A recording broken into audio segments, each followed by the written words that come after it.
எல்லாருக்கும் வணக்கம். எல்லோரும் எப்படி இருக்கீங்க? இன்றைக்கி நம்ம ஒரு ஸ்பெஷலான வீடியோ பார்க்கலாமா? எங்கள் ஊர் நாகம்மன் கோயிலை பார்க்குறீங்களா?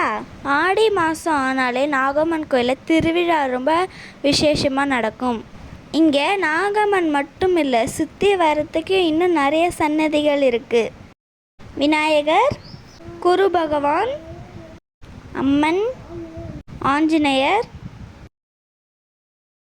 சிவபெருமான், காலபைரவர் மற்றும் நவகிரகங்கள் இந்த கோவிலில் இருக்குது. இந்த கோவிலில் என்ன வேணுனாலும் நடக்கும். நான் உங்களுக்காக சேர்த்து வேண்டிக்கிறேன்.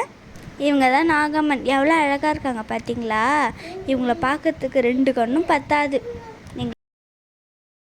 இந்த நாகம்மனை தரிசனம் பண்ணுறதுக்கு எத்தனை பேர் வந்திருக்காங்க. இந்த கோயிலில் விசேஷமே கூழ் ஊத்துறது தான். அது மட்டும் இல்லாமல் பக்தர்கள் அனைவரும் அவங்களுக்கு பிடிச்ச மாதிரியான பிரசாதத்தை செஞ்சு எடுத்துகிட்டு வந்தாங்க. எங்கள் ஊர் நாகம்மனை தரிசனம் செஞ்சிட்டிங்களா? உங்கள் ஊரில் இந்த மாதிரி ஆடு திருவிழா நடக்குமா? அப்படி நடந்தால் கீழே கமெண்டில் சொல்லுங்கள், நாங்களும் தெரிஞ்சுக்கிறேன். டாட்டா, பாய் பாய். அடுத்த வீடியோவில் பார்க்கலாம்.